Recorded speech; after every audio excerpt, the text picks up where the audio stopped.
como a Elizabeth mostrou aqui, é uma das possibilidades, né? E essa questão da locação também, a questão da indução do uso dos instrumentos da indução da função social da propriedade, né?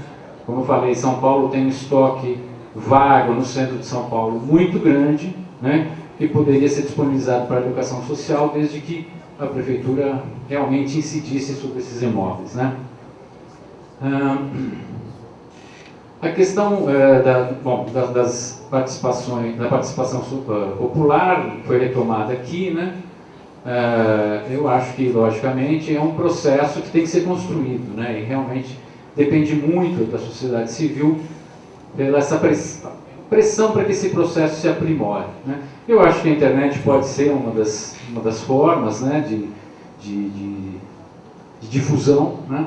Eu acho que a gente está, na verdade, se a gente for ver na história recente do Brasil, a gente está engatinhando ainda na questão da participação popular, né?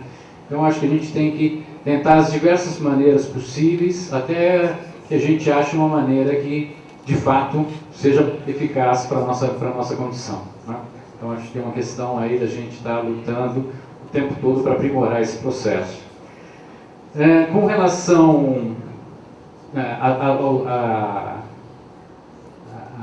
a interligação, como é que foi falado aqui, do alinhamento dos planos, eu acho que é fundamental, de fato, né? Eu acho que, logicamente que eu acho que a Secretaria de Planejamento tem que desenvolver esse papel, né? Ela, às vezes não é muito fácil, né? Quer dizer, é um processo político, tem que convencer o prefeito, mas eu acho que a Secretaria de Planejamento tem que encabeçar, né? Porque ela que pensa o desenvolvimento urbano da cidade como um todo. Então ela tem que encabeçar isso e tem que vincular a isso os outros planos, né?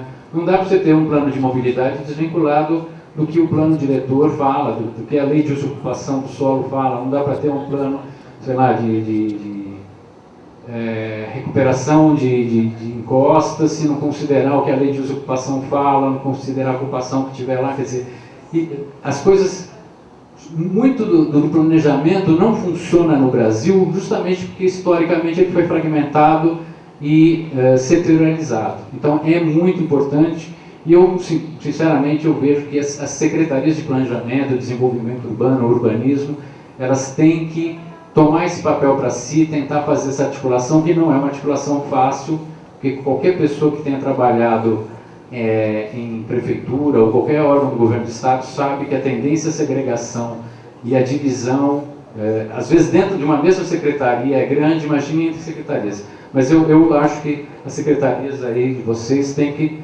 tomar esse papel, né, tomar a frente nesse papel.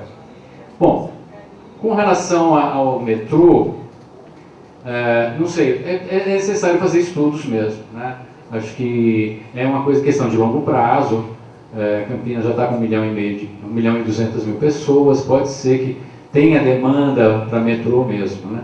Logicamente que, mesmo que não tenha agora, o planejamento seria você prever que, sei lá, daqui a 10, 20 anos seria necessário, e você deixar já reservado áreas que sejam possíveis de ser utilizadas, aí utilizando os instrumentos, né, o direito de preempção, coisa e tal. Mas no momento, pelo menos uma coisa só que você falou, você é o Carlos Alexandre, né?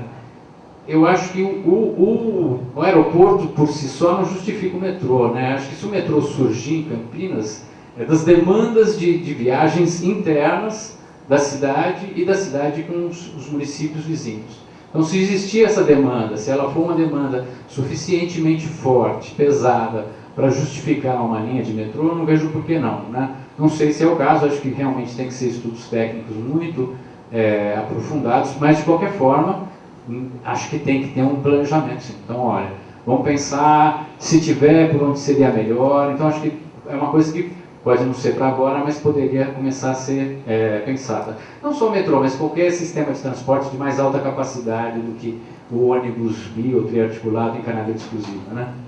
Bom, e por final, eu já falei essa questão do plano, né? Acho que quanto mais eles forem integrados e forem vinculados à lei de parcelamento e uso e ocupação e os instrumentos, melhor, porque ele vai ter maior possibilidade de ser aplicado, né?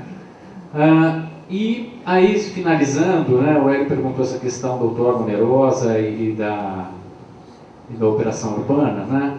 Eu não acho que o instrumento por si só seja ruim na sua essência, né? Logicamente que depende, acho que a Elizabeth falou isso aqui, depende da utilização, e a utilização dele é política.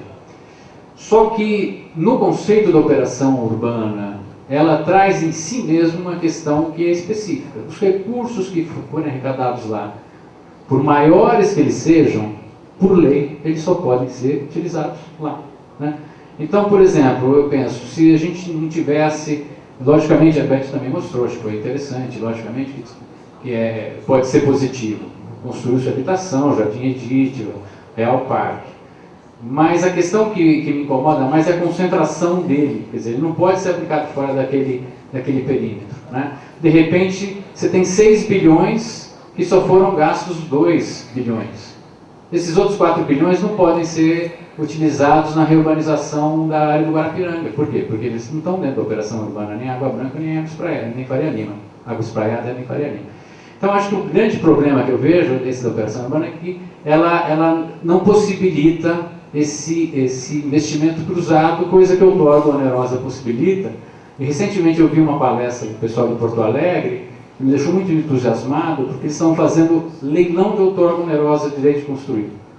Porque uma das grandes coisas que se critica da outorga onerosa, diferente da operação, é que como ela é comprada no retalho, né, cada empreendimento vai lá e compra, ela demora muito para juntar uma grande quantidade de recursos. Coisa que a operação urbana, por conta do CEPAC, não. Ela lança lá um leilão, sei lá, de 1000 títulos do CEPAC e arrecada 200, 300 milhões de reais, né? Então, eu assisti essa experiência de Porto Alegre, eu acho que é uma coisa que a gente tem que se aprofundar, né? Que eles realizaram um leilão de outorga e, sendo outorga, vai para o Fundurb e você direciona as obras para onde você quer. Então, eu acho que, assim, não que eu acho que tenha que acabar, mas eu acho que é um instrumento que tem essa limitação e que, no caso das nossas cidades, é uma limitação séria, né? Porque para a operação urbana funcionar, tem que ser num lugar onde o mercado tem interesse. E onde o mercado tem interesse, até pode ter favela, mas certamente o entorno, 90% do entorno dessa favela são áreas muito valorizadas. Então, eu acho que essa é a questão da operação. Obrigada aí, professor. Só responder uma pergunta que veio por escrito, com relação se a gente está providenciando sobre a regularização de empresas na questão do uso do solo e alvará em áreas rurais, né? Foi a Débora que fez essa pergunta por escrito. Na verdade, Débora, nós estamos junto com a Secretaria de Desenvolvimento Econômico, Agrícola e Rural de fazer um planejamento de quais são os tipos de indústrias e empresas ou que desenvolve atividades agrícolas na área rural ou que tem outro tipo de atividade que não esteja regulamentado. Então, a ideia é que a gente sentar junto, porque a Secretaria de Desenvolvimento Rural está fazendo o seu planejamento, definindo as categorias até de como vai utilizar essas áreas, que tipo de atividade agrícola, quais são os incentivos até na questão de lazer e cultura. Então, eu não sei que tipo de empresa, você só disse a empresa, mas a gente vai estar conversando com a Secretaria justamente para regularizar isso, tá?